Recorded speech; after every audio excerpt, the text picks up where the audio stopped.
Hi friends, welcome to మన Bommarillu. Upcoming రివ్యూలోకి వెళ్ళిపోదాం. గగన్కి operation సక్సెస్ఫుల్గా కంప్లీట్ అయిపోతుంది. కృష్ణప్రసాద్ మళ్ళీ గగన్ దగ్గరికి వెళ్తే ఎక్కడ గగన్ కోప్పడతాడో అని పాపం బయట నిండే కోలుకున్న గగన్ వైపు చూస్తూ ఉంటారు.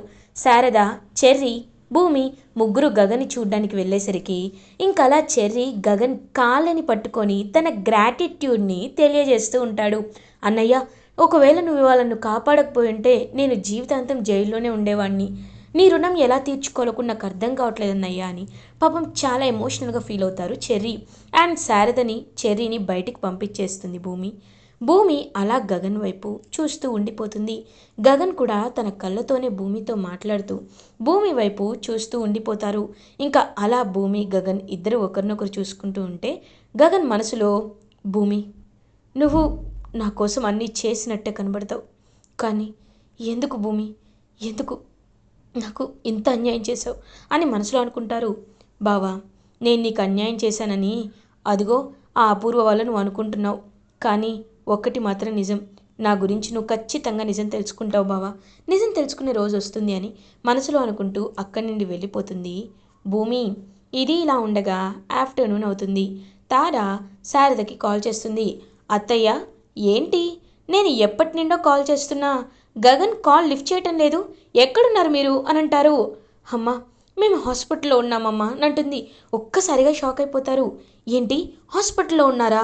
అదేంటి హాస్పిటల్లో ఉండడం ఏంటి అత్తయ్య అని అంటారు. గగన్కి హార్ట్లో బుల్లెట్ తగిలిందమ్మా, అందుకే మేము హాస్పిటల్లో ఉండాల్సి వచ్చింది అనేసరికి ఒక్కసారిగా షాక్ అయిపోతుంది తారా. నేను ఇప్పుడు వెంటనే వెళ్ళాలి, వెళ్తేనే గగన్ దగ్గర పాజిటివ్ ఇంప్రెషన్ కొట్టేయచ్చు అని, కొంచెం కూడా ప్రేమ లేకుండా కేవలం పాజిటివ్ ఇంప్రెషన్ కొట్టేయచ్చు అనే ఒక దాంతో మాత్రమే బయలుదేరుతుందనమాట తార. లంచ్ బాక్స్ని కూడా తీసుకొని వెళ్తుంది. ఇంకలా లంచ్ బాక్స్ని తీసుకువెళ్ళి, గగన్, ఇప్పుడు మీరు ఎలా ఉన్నారు అని అడుగుతుంది.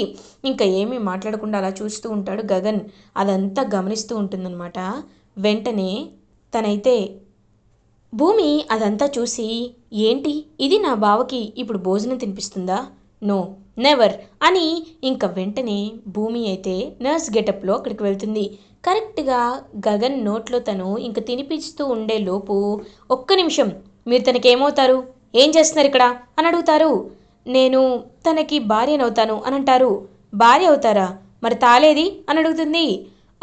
తాళి నాకు ఇంకా కట్టలేదు, నేను కాబోయే భార్యని అని అంటారు. కాబోయే భార్య అయితే ఇక్కడ ఉండడం ఏంటి, వెళ్ళండి మర్యాదగా.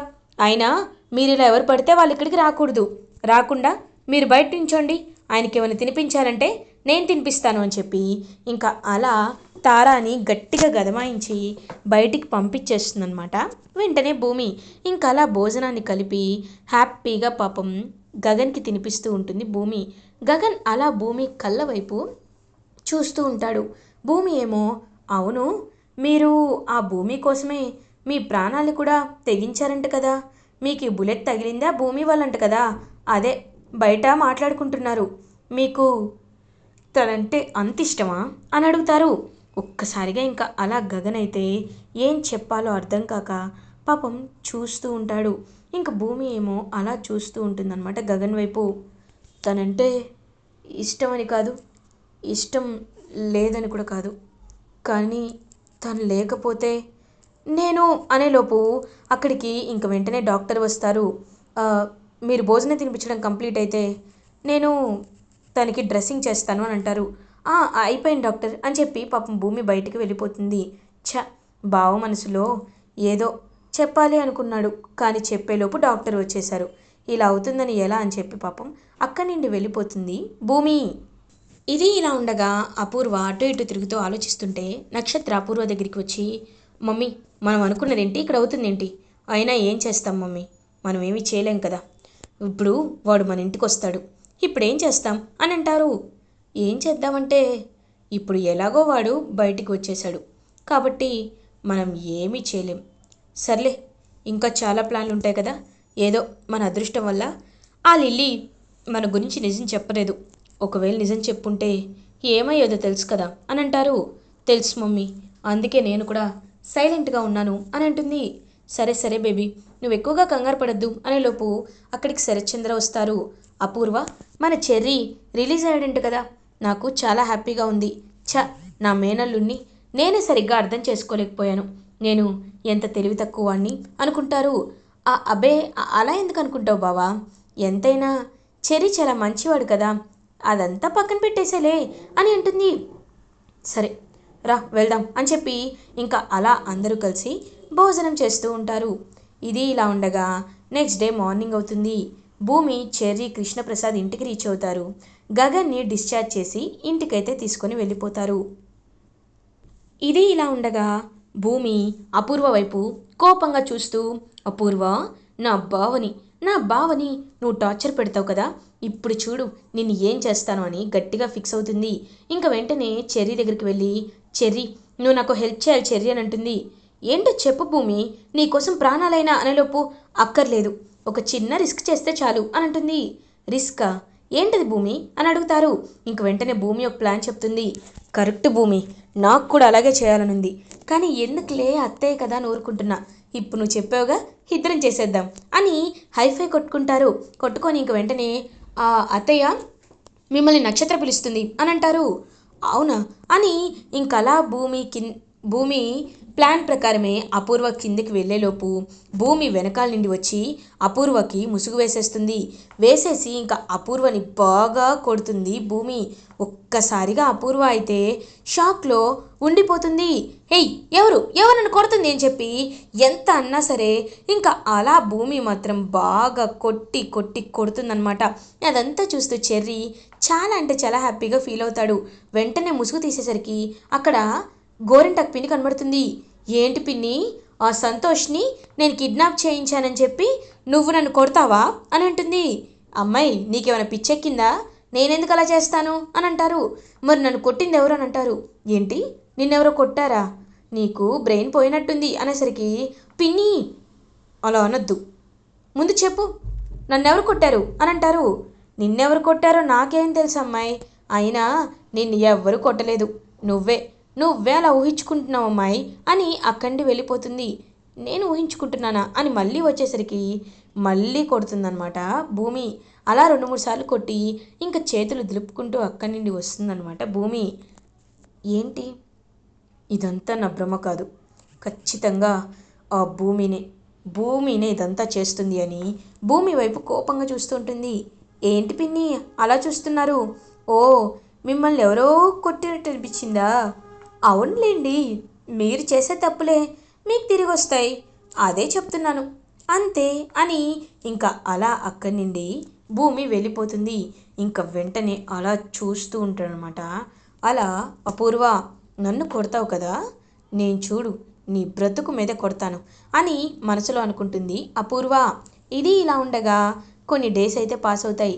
ఇంకా అలా తార అయితే గగన్ దగ్గరికి వచ్చి, ఏంటి గగన్ గారు, మీరు ఇంకా ఆ భూమికి విడాకులు ఇవ్వలేదా? డివోర్స్ నోటీస్ అనేది పంపించలేదా? అయినా పంపించాలనే కదా మిమ్మల్ని అడిగాను, మీరు ఎందుకని ఈ విషయంలో అంత నెగ్లెక్ట్ చేస్తున్నారు అని అడుగుతుంది. చూడు, తను నాకు లిల్లీ విషయంలో చాలా హెల్ప్ చేసింది, మరి తన్ని నేను ఎలా అడగను అని అంటారు. హెల్ప్ చేస్తే దానికి డబ్బులు ఇచ్చేయండి, డబ్బులతో కొనేది కాకుండా ఇంకా ఏముంటాయి అని అంటారు. డబ్బులు మాత్రమే కాదు, మనకి ఆత్మాభిమానం కూడా ముఖ్యమే, అభిమానంతో కొనగలిగేది ఏదీ లేదు అని అంటారు. అబ్బో, ఇలాంటివన్నీ బయట చెప్పడానికే బాగుంటాయి కానీ ఇక్కడ కాదు. సర్లే, అయినా మీరు అనుకోకపోతే నాకైనా ఇవ్వండి, నేనైనా పెట్టించుకొని వస్తాను అని అంటారు. వద్దు, మీరు వెళ్తే బాగోదని అంటారు. ఏం పర్లేదు, నేను వెళ్తాను, నేను వెళ్ళి అన్నీ సెట్ చేసుకొని వస్తాను, నాకు ఇవ్వండి అని ఇంకా అలా ఆ డివోర్స్ పేపర్స్ని తీసుకొని అయితే బయలుదేరుతుందనమాట. వెంటనే తార బయలుదేరి భూమికి కాల్ చేసి ఒక ప్లేస్లో కలవాలి అని చెప్తుంది. ఇంక వెంటనే భూమి, తార ఇద్దరు ఒక ప్లేస్లో మీట్ అవుతారు. మీట్ అయ్యేసరికి, ఏంటి, ఎందుకు నన్ను పిలిపించావు అని అడుగుతారు. ఎందుకంటే దానికి ఒక కారణం ఉంది, ఈ డివోర్స్ పేపర్స్పై సైన్ చేయి, నేను ఇక్కడి నుండి వెళ్ళిపోతాను అని అంటుంది. ఏంటి, డివోర్స్ పేపర్స్పై సైన్ చేయాలా?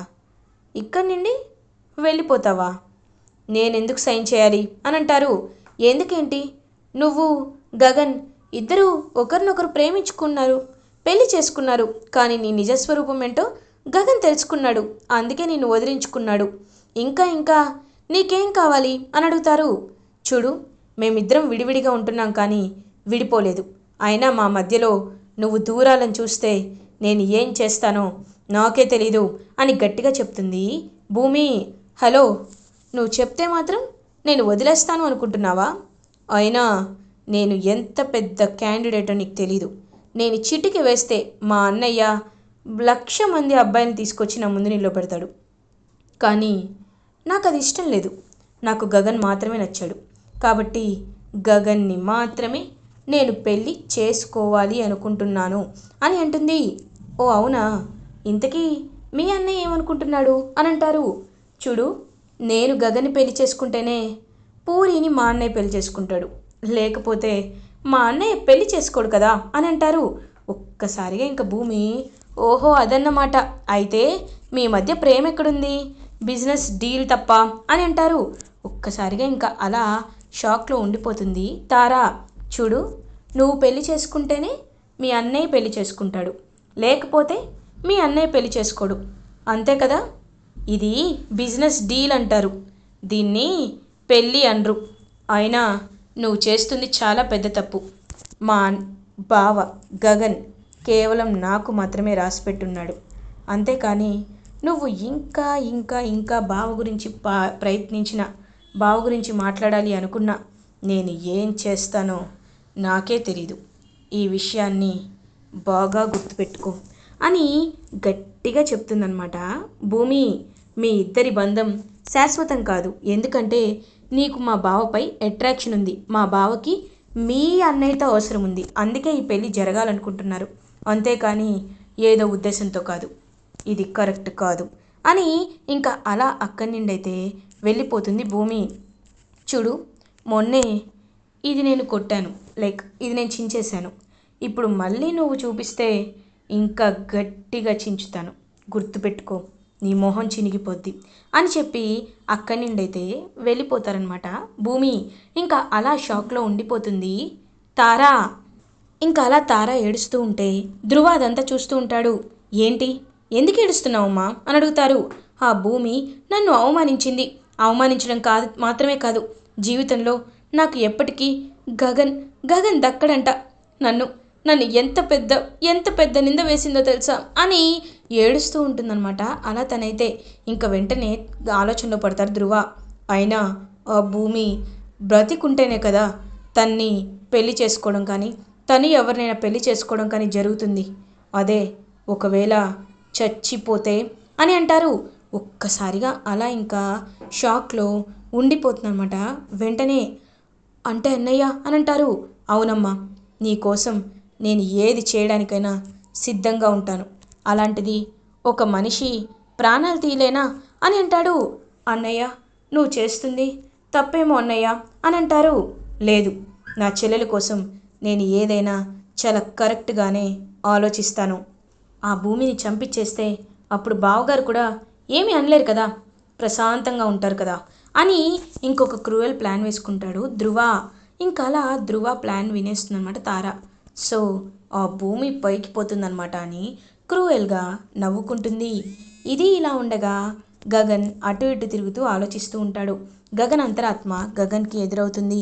ఇంకా వెంటనే గగన్తో, ఏంట్రా నువ్వు ఏదో పెద్ద పోటుగాడు అనుకున్నావు, కానీ చూసావా భూమి భూమి వల్లే నువ్వు ఇవాళ ఈ స్థాయిలో ఉన్నావు, లేకపోతే భూమి లేకపోతే నువ్వు అసలు ఇక్కడ ఉండేవాడివే కాదు, ఆ విషయం నీకు గుర్తుందా అని అంటారు.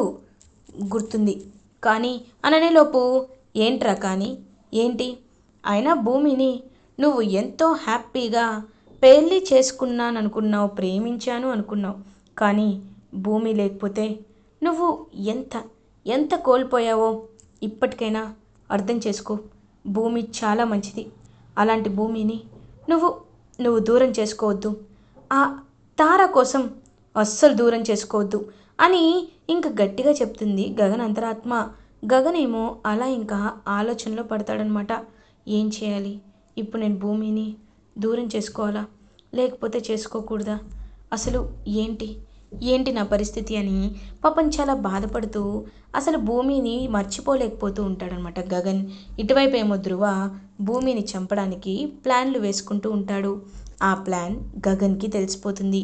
తెలిసిపోయి ఒక్కసారిగా షాక్ అయిపోయి ఇంకా వెంటనే ధ్రువాని వెళ్ళి బాగా కొట్టి, చూడు నువ్వు భూమి నన్ను దూరం చేయాలనుకున్నా ఎప్పటికీ దూరం అవ్వలేం. ఎందుకంటే భూమి నా ప్రాణం, భూమినే నా భార్య అని చెప్తాడు. ఒక్కసారిగా ఇంక భూమి ఎంతో అంటే ఎంతో హ్యాపీగా ఫీల్ అవుతుంది. ఇలా ఎపిసోడ్ ఎండ్ అవుతుంది. ఫర్దర్ ఎపిసోడ్ రివ్యూస్ ముందుగా మీకు కావాలి అనుకుంటే మా ఛానల్ని సబ్స్క్రైబ్ చేసుకోండి. Thanks for watching.